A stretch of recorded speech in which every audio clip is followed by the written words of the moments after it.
Antes de iniciarmos, já se inscreva no canal, deixe seu like, comente e compartilhe nossos vídeos. Assim você ajuda o canal a continuar crescendo e chegando a cada dia mais longe. Tenham bons sustos. Meu nome é Clara. Eu nunca gostei do Halloween. Não pelas abóboras ou pelos doces, mas porque sempre senti que nessa noite a cortina que separa nosso mundo do outro é mais fina. E foi numa noite dessas, há uns 10 anos, que essa cortina rasgou. Eu morava em uma casa antiga em Curitiba, no bairro Alto da Glória, aquelas casas com sótãos úmidos e porões de pedra.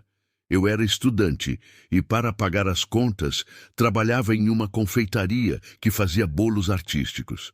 Naquela noite de 31 de outubro, eu estava sozinha em casa.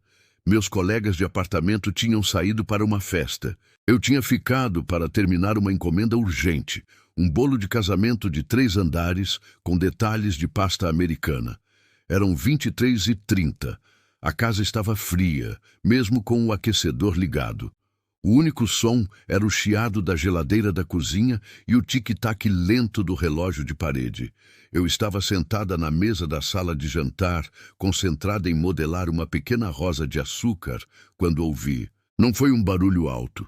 Foi uma batida leve na porta da frente. Toque, toque! Eu franzi a testa. Quem bateria tão tarde? E com tanta delicadeza? Olhei pela janela da frente. A rua estava deserta. A névoa típica de Curitiba estava baixa, grudada nas calçadas. Decidi ignorar. Devia ser algum moleque bobo fazendo gostosuras ou travessuras fora de hora. Mas a batida se repetiu, mais suave ainda. Toque, toque, toque. Desta vez, senti um calafrio na nuca. Não era uma batida de criança, era calculada, espaçada. Levantei-me e fui até o hall de entrada. Devagar. Quem é? Perguntei, a voz fraca. Nenhuma resposta. Eu olhei pelo olho mágico. A luz amarelada do poste iluminava o patamar da entrada. Lá estava uma figura parada. Era pequena, da altura de uma criança. E estava vestida de forma antiga, com um casaco de veludo escuro, um cachecol amarrado no pescoço. E o rosto não estava à mostra. Estava coberto por uma máscara. Era uma máscara de porcelana branca, do tipo Pierrot ou de boneca antiga. Completamente branca, com traços pintados em preto. Não tinha sorriso. Tinha apenas uma expressão de tristeza ou de tédio. E ela parecia ser grande demais para a cabeça da figura. Eu não conseguia ver os olhos. A figura ficou ali, imóvel, me encarando através do olho mágico. Eu não me mexi. Eu não conseguia. O ar ao redor da porta parecia ter ficado pesado, denso, e o cheiro de naftalina velha e cera de vela invadiu o hall, mesmo com a porta fechada. Passaram-se longos segundos. Eu estava prestes a gritar, a correr para o telefone. Então, a figura fez algo que me paralisou de terror absoluto. Ela levantou a mão. A mão pequena e coberta por uma luva escura subiu até a altura da máscara. E muito lentamente, a ponta de um dedo começou a arrastar na porta de madeira, bem ao lado do olho mágico. Não era um arranhão. Era um movimento suave, lento, como se estivesse desenhando algo. O som era mínimo, mas na minha cabeça parecia ensurdecedor. O som de uma unha ou de uma porcelana raspando a tinta antiga. Quando o movimento parou, a figura recuou um passo, sem tirar a máscara de porcelana do meu olhar. Então, ela se virou e caminhou. Não correu. Caminhou lentamente para fora do feixe de luz do poste e desapareceu na névoa. Eu fiquei ali, encostada na porta por 10 minutos. O cheiro de naftalina demorou a passar. Quando finalmente consegui respirar, eu travei a porta e cobri o olho mágico com um pedaço de pano. Só fui checar o exterior no dia seguinte, quando o sol já estava alto. A tinta branca da porta estava intacta, mas logo ao lado do olho mágico, onde a figura havia arrastado o dedo, havia um pequeno e perfeito desenho. Não era um símbolo, não era uma letra. Era o desenho de uma rosa, a mesma rosa de açúcar que eu estava modelando na noite anterior. mas o desenho na porta era feito de algo que parecia pó fino e escuro, como cinzas. E não podia ser limpo. Eu tentei esfregar, não saiu. Eu me mudei daquela casa uma semana depois, sem terminar o bolo. Eu nunca mais celebrei o Halloween, porque eu sei que aquela figura não estava lá para pedir doces. Ela estava lá para ver o que eu estava fazendo. E para me mostrar que na noite certa há coisas que podem ver você, mesmo que você trave todas as portas.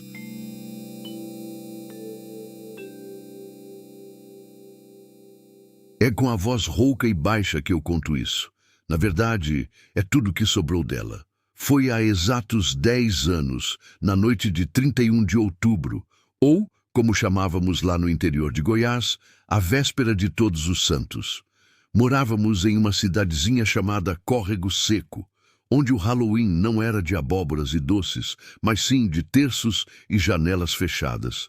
Meu nome é Clara e eu tinha 20 anos. Naquele ano, eu e meus amigos decidimos fazer uma festa à moda americana, na casa abandonada do velho Nonato, no fim da estrada de terra, perto do açude.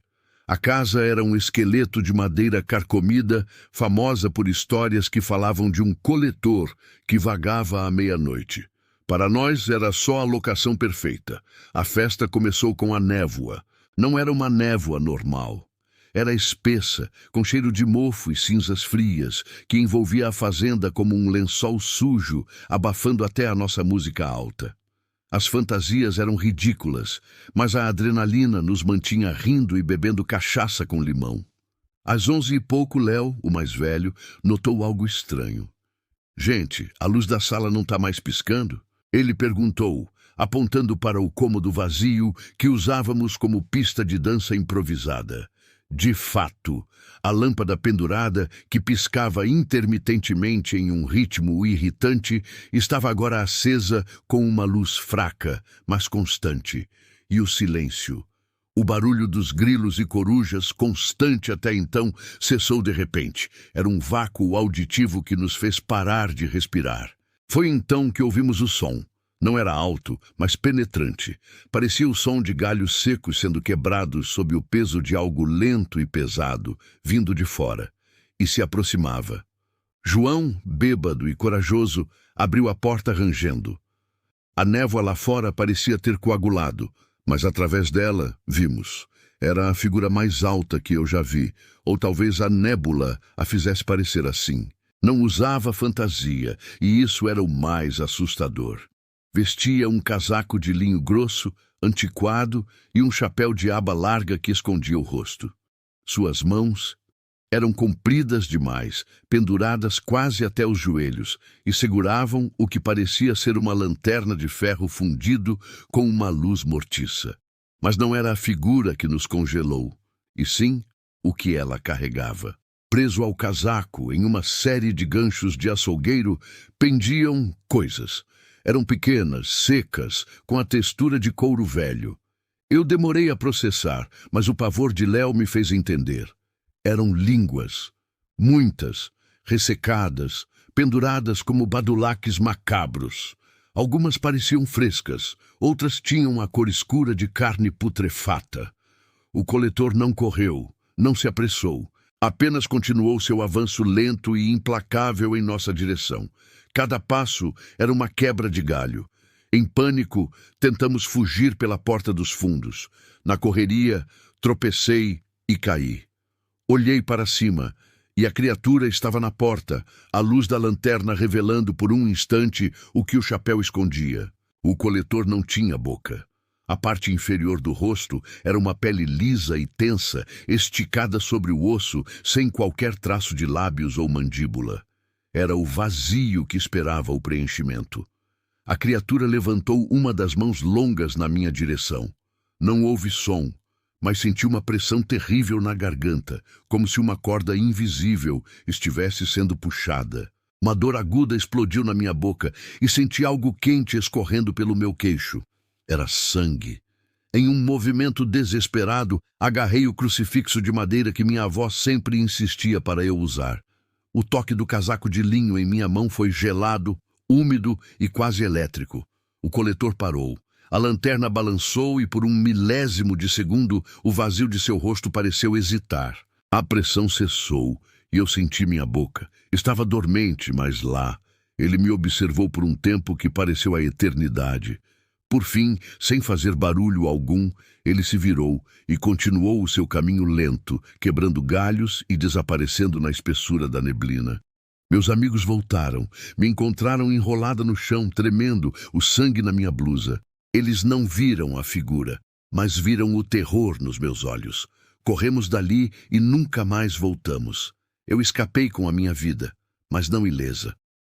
Quando a dor diminuiu e o inchaço passou, eu tentei falar. Saiu um som rouco, um sussurro que mal conseguia ser ouvido. Tentei gritar, nada. Minha voz, que era melodiosa e alta, estava reduzida a isso, a um farrapo sonoro e o macabro epílogo. Anos depois, numa festa de dia de finados, vi uma velha senhora de córrego seco. Ela me olhou com pena e apertou o rosário. Você foi sortuda, menina, ela tossiu. Ele te queria por inteiro, mas você deu a ele só um pedaço de sua melodia.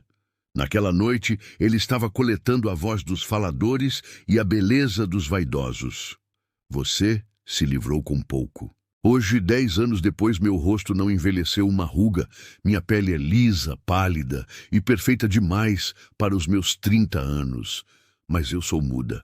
Não posso gritar, não posso cantar. Eu não fui sorte, fui uma oferenda parcial. O coletor levou minha voz, mas deixou a minha casca intocada. Um lembrete silencioso e pálido de que ele não estava atrás de doces, mas sim da essência que faz a gente ser quem é. E ele ainda anda por aí, nos interiores do Brasil, esperando pelo seu próximo Halloween. E eu não tenho mais como contar a história, a não ser com este sussurro doloroso que mal chega aos meus próprios ouvidos.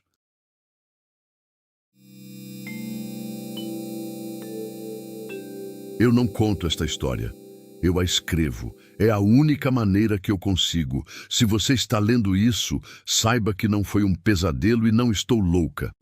Aconteceu na noite de Halloween há 3 anos, mas para mim, cada dia é 31 de outubro.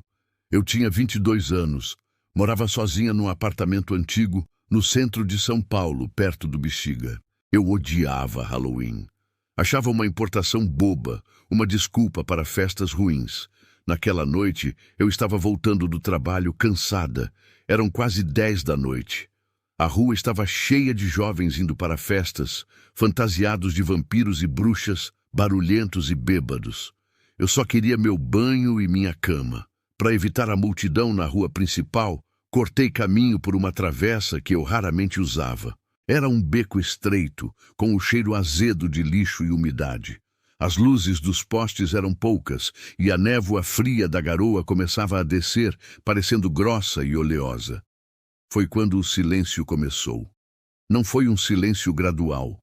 Foi como se alguém tivesse desligado um interruptor. O som distante das festas, as sirenes, o tráfego, tudo desapareceu. O único som era o da minha própria respiração, que parecia ofensivamente alta. E então, nem isso. Tentei limpar a garganta, tentei tossir. O ar entrou e saiu dos meus pulmões, mas a vibração não aconteceu. Foi como tentar acender um fósforo molhado. Um pânico gelado começou a subir pela minha espinha. Continuei andando, agora mais rápido, meus pés batendo no paralelepípedo molhado. Mas eu não ouvia meus próprios passos. Eu via o impacto, via a água suja espirrar, mas o som não chegava. Era um vácuo acústico. Foi quando eu vi a loja. Não estava lá antes, eu juro. Era uma vitrine pequena, escura, imprensada entre 2 prédios condenados. A placa, escrita em letras douradas e descascadas, dizia apenas "O Quietista". Dentro havia uma única luz, quente e laranja, como a de uma vela. E na vitrine havia máscaras. Não eram máscaras de festa. Eram máscaras brancas, de porcelana ou gesso, incrivelmente detalhadas. Mas elas tinham algo errado. Eram todas de pessoas no exato momento de um grito. A boca escancarada, os olhos arregalados de terror, as veias saltadas na testa. Eram tão realistas que pareciam moldes tirados de moribundos. A porta da loja se abriu, sem um rangido, sem o tilintar de um sino. Apenas se moveu, revelando uma escuridão interna. Eu não sei por que entrei. Talvez porque o silêncio lá fora fosse mais assustador do que qualquer coisa lá dentro. O interior era quente e cheirava a poeira antiga, cera de vela e algo mais. Algo metálico e doce, como ozônio antes de uma tempestade. A loja era minúscula, as paredes forradas de prateleiras e em cada prateleira mais daquelas máscaras de grito. Atrás de um balcão de madeira escura, um homem estava de costas. Ele era muito magro e usava um terno de corte antigo, puído. Ele se virou. Seu rosto era uma tela em branco. Não quero dizer que ele era feio ou pálido. Quero dizer que onde deveriam estar seus olhos, nariz e boca, havia apenas uma extensão lisa de pele pálida, como um manequim inacabado ou uma estátua de cera derretida. Eu abri minha boca para gritar. Meu peito se contraiu, meus músculos da garganta se apertaram. Eu forcei o ar com toda a minha alma. Nada, nem um sussurro. O homem, o quietista, levou um dedo longo e pálido até onde sua boca deveria estar, num gesto universal de shhh. Ele se moveu de trás do balcão. Seus movimentos eram fluidos e errados, como um marionete cujos fios eram longos demais. Ele deslizou em minha direção. Eu estava paralisada, presa naquele silêncio absoluto. Eu não conseguia nem ouvir meu coração batendo, embora eu o sentisse socando minhas costelas, desesperado para escapar. Ele parou a centímetros de mim. Eu podia sentir o frio que emanava dele. Ele levantou a mão. Com uma delicadeza terrível, seus dedos frios tocaram meu rosto. Ele traçou minha bochecha, meu maxilar, e então pousou o polegar e o indicador nos cantos da minha boca, que ainda estava aberta no meu grito silencioso. Senti uma pressão. Não era dor, era extração. Foi como se ele estivesse puxando um fio de seda da minha garganta. Eu vi meu próprio grito sendo puxado para fora de mim. Não era um som, era uma coisa.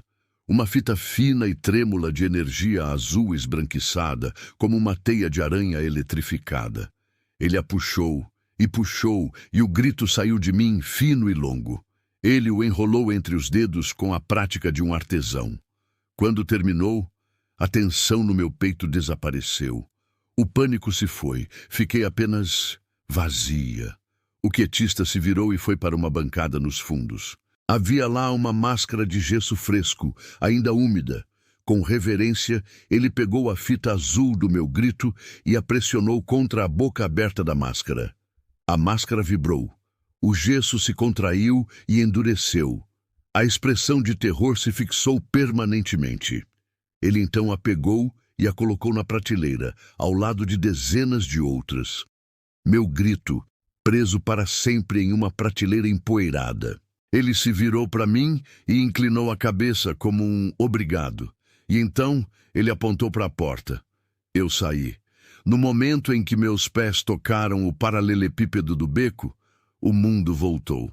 O som me atingiu como um soco físico. A música da festa, os carros, uma garrafa quebrando ao longe e o meu próprio soluço que finalmente escapou. Corri para casa. Há 3 anos eu não grito. Eu não consigo. Já tentei, fui a médicos, fui a fonoaudiólogos. Minhas cordas vocais estão perfeitas, mas quando o medo me atinge, quando tomo um susto, quando sinto dor, eu abro a boca, meus músculos se contraem e nada sai. O silêncio é absoluto. Eu sei que ele está lá fora. Eu sei que as prateleiras dele estão cheias. E do Halloween, quando a névoa desce e as ruas ficam quietas, eu me pergunto, quantos gritos ele vai coletar esta noite?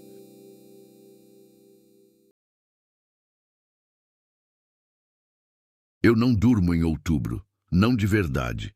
Eu fecho os olhos, mas o sono não vem, porque o silêncio começa a ficar denso demais no meu quarto.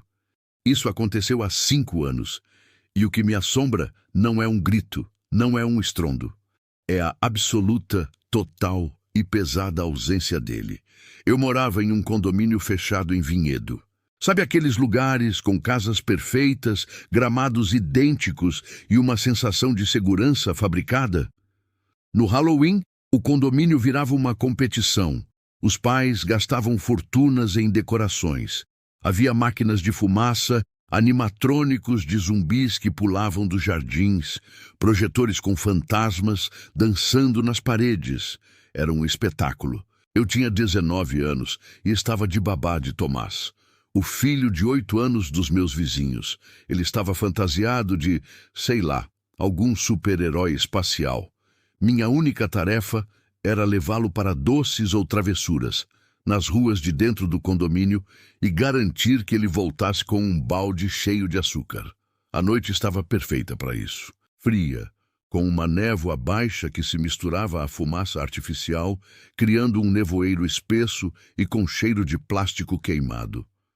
As ruas estavam cheias de crianças fantasiadas e pais conversando. Estávamos na Alameda das Cerejeiras, a rua mais decorada. Tomás estava eufórico, correndo de casa em casa. Eu estava atrás, no celular, entediada. Foi quando o vi pela primeira vez. Perto de um poste de luz, onde a névoa era mais espessa, havia um homem. Ele não estava fazendo nada, apenas parado. Estava vestido com o que parecia ser um terno preto muito velho, coberto de poeira e teias de aranha falsas, como se fizesse parte da decoração. Mas o que me chamou a atenção foi a máscara. Não era uma máscara de monstro ou de filme. Era uma máscara de teatro de Pierrot, branca, com bochechas vermelhas pintadas e um sorriso exagerado e fixo. Mas os buracos dos olhos eram apenas escuridão. Eu o observei por um segundo. Ele não se moveu. Ótima fantasia, pensei, e chamei Tomás para a próxima casa. Continuamos. 2 ruas depois, na Alameda dos Plátanos, eu o vi de novo. Mesma posição, parado sob um poste, no limite da luz e da sombra. O terno empoeirado, a máscara branca sorridente. Meu estômago gelou. Não havia como ele ter chegado ali tão rápido sem que eu o visse. As ruas do condomínio formavam um U. Ele teria que ter atravessado quarteirões inteiros. Tomás, fica perto de mim, eu disse, minha voz um pouco mais firme. O menino não percebeu. Ele só queria doces. Fomos a mais 2 casas. Em cada esquina que virávamos, lá estava ele. Sempre à distância, sempre perfeitamente imóvel, sempre com aquele sorriso de porcelana pintada. O barulho das outras crianças começou a diminuir à medida que nos afastávamos da rua principal. A névoa parecia mais espessa aqui, abafando os sons. Foi quando notei a segunda coisa, o silêncio dele. Em uma das casas, um daqueles animatrônicos de esqueleto pulou de um caixão falso. Um grupo de meninas gritou e riu. Tomás pulou para trás, rindo. O Pierrot, agora a talvez 20 metros de distância, não reagiu. Ele não se assustou. Ele não virou a cabeça. Ele não estava respirando. Não havia baforada de ar no frio. Não havia o menor movimento de seus ombros. Tomás, eu disse, agarrando a mão dele com força. Acho que já pegamos doces suficientes. Vamos para casa. Mas ainda não encheu, ele reclamou. Agora. Começamos a andar rápido. Eu não olhei para trás, mas podia senti-lo. Aquele silêncio pesado estava nos seguindo. Eu ouvia meus passos, ouvindo o plástico da bota de astronauta de Tomás arrastando no asfalto. Mas não ouvia um terceiro par de passos. Virei na nossa rua. Estávamos quase lá. Olhei por cima do ombro. Ele estava na esquina da nossa rua, mas não estava mais parado. Ele estava vindo. E ele não estava andando. Ele deslizava. Seus pés se moviam, mas não tocavam o chão. Ele parecia flutuar alguns centímetros acima do asfalto, vindo em nossa direção em um movimento suave e absolutamente silencioso, como um barco na água escura. O sorriso pintado parecia mais largo agora. Eu entrei em pânico. Peguei Tomás no colo. Ele gritou de surpresa. E corri. Eu corri como nunca. Meu coração batia tão alto que parecia que ia rasgar meu peito. Eu podia ouvir meu próprio fôlego ofegante e o choro assustado de Tomás, mas eu não ouvia nenhuma perseguição. Cheguei à porta da casa, joguei Tomás para dentro e me virei para trancar. Meus dedos tremiam tanto que mal conseguia encaixar a chave. Quando a porta estava prestes a fechar, eu o vi. Ele estava parado no meio do nosso gramado, a 10 metros de distância. A luz da varanda iluminava seu rosto. A máscara não era uma máscara. A tinta nas bochechas estava rachada, não como tinta, mas como pele seca. O sorriso estava costurado na carne, os fios pretos e grossos repuxando os lábios em um rictus permanente. E os olhos? Os buracos dos olhos não estavam vazios. Havia algo lá dentro, algo que brilhava úmido, refletindo a luz da minha varanda. Ele levantou uma mão enluvada de branco e acenou. Um aceno lento, zombeteiro e perfeitamente silencioso. Bati a porta e tranquei todas as coisas. Os pais de Tomás me acharam encolhida na sala, abraçada ao menino, ambos tremendo. Eles verificaram. As câmeras de segurança do condomínio mostraram tudo. Mostraram a mim e a Tomás andando. Mostraram eu parando e olhando para o nada. Mostraram eu pegando o menino e correndo desesperadamente para casa, fugindo de absolutamente nada. Nas gravações, o gramado estava vazio. Eu sei o que vi. Mas o terror real veio na manhã seguinte. Quando fui recolher o lixo, encontrei algo na soleira da porta. Era um único fio de linha preta e grossa, como os que eu vi costurando aquele sorriso. E ao lado, uma pequena pena branca de ganso, do tipo que se usa para encher travesseiros ou fantasias de Pierrot. Ele estava na minha porta. Ele esteve lá o tempo todo, me observando pela janela. E ele não fez o menor som.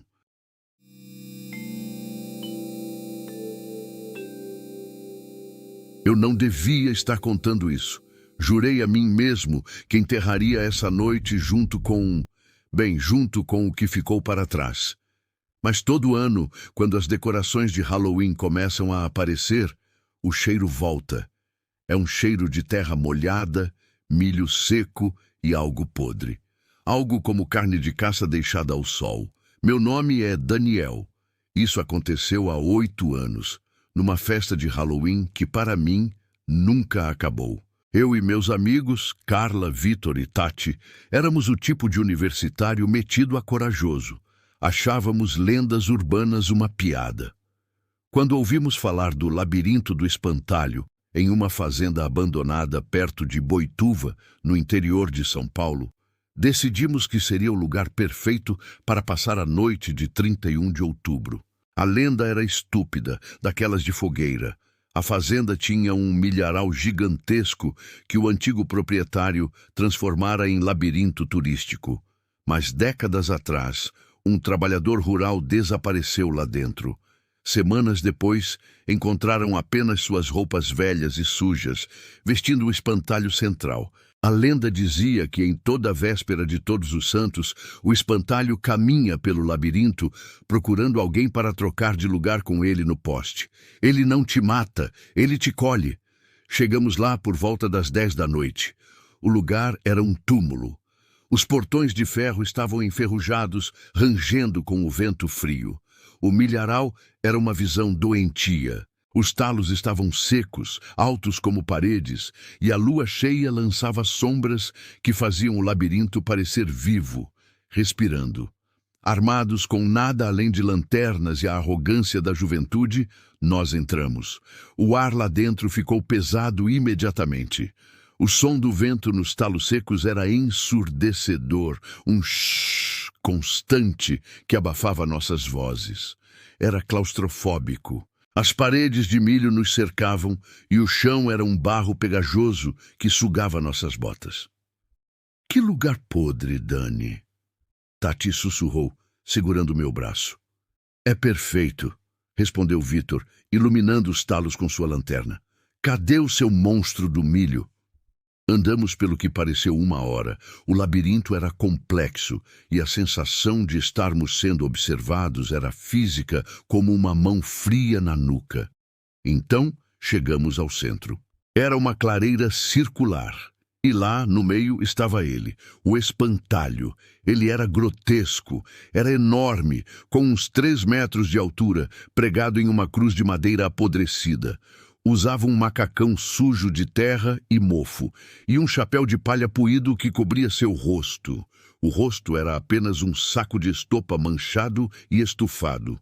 A coisa toda estava coberta de palha seca que saía pelas mangas e pernas. Mas o cheiro era insuportável ali. O cheiro de podridão. É só um boneco, disse Vitor, tentando parecer corajoso. Ele se aproximou e deu um tapa na perna do espantalho. Uma nuvem de poeira e insetos mortos explodiu.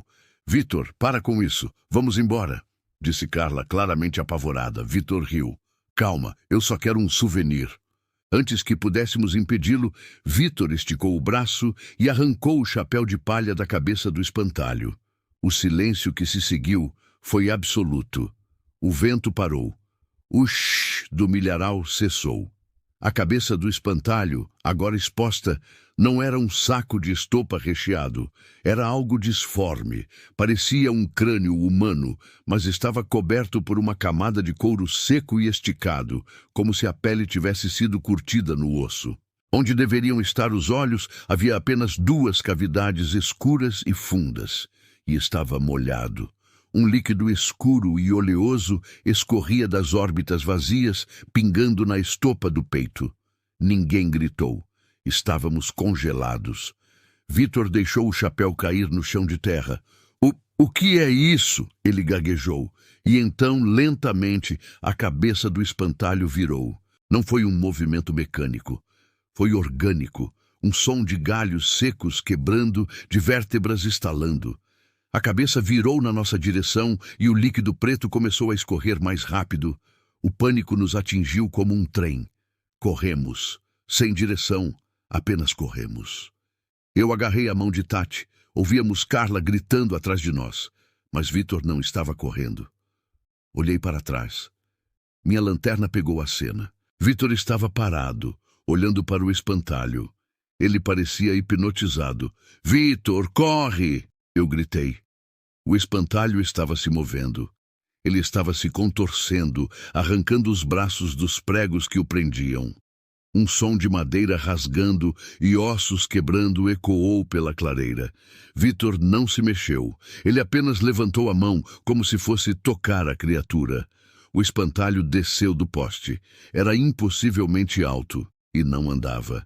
Ele se arrastava e se dobrava em ângulos que não eram humanos, os braços longos demais arranhando o chão.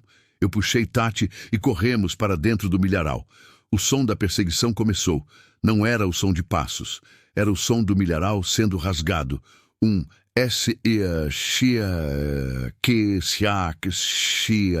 que violento, como se um trator estivesse abrindo caminho, cada vez mais perto, e por baixo disso, um som úmido, um gorgolejar baixo e gutural. Corremos cegamente. O labirinto era infinito. Os talos de milho pareciam garras arranhando nossos rostos. Tati caiu. Eu a levantei. O som estava logo atrás de nós. Eu podia sentir o cheiro. A podridão estava no meu nariz, na minha garganta. De repente, saímos do labirinto, caindo de joelhos na estrada de terra. Carla estava lá, vomitando de pânico. Nós 3 nos abraçamos, soluçando, olhando para a escuridão do milharal. O som parou. Silêncio. O Vitor, Carla sussurrou, o rosto pálido sob a luz da lua. Cadê o Vitor? Ninguém respondeu. Esperamos até o sol nascer. Não tivemos coragem de voltar. Quando a polícia chegou, eles entraram no labirinto. Eles não encontraram Vitor. Eles encontraram o poste central, vazio. O boneco velho havia sumido. No chão, encontraram apenas a lanterna de Vitor e o chapéu de palha poído. Mas o terror não acabou aí. A polícia nunca encontrou Vitor. 2 semanas depois, voltei para a casa da universidade. Minha mãe disse que uma encomenda havia chegado para mim. Não havia remetente. Era uma caixa de sapatos. Abri. Dentro, sobre um punhado de palha seca e milho mofado, estava o celular de Vitor. A bateria estava morta. Eu o carreguei. Havia apenas uma coisa nova nele, uma foto. Tinha sido tirada na noite do Halloween, de dentro do milharal. A foto era escura, mas mostrava algo. Mostrava a mim, Tati e Carla de costas, correndo desesperadamente para longe da câmera. A foto tinha sido tirada de uma altura de 3 metros. Até hoje eu não sei o que aconteceu. Mas eu sei que a lenda estava errada. O espantalho não queria trocar de lugar. Ele queria um companheiro. E todo ano, no Halloween, eu tranco minhas portas, fecho minhas janelas e rezo para não sentir o cheiro de milho podre vindo de debaixo da minha porta.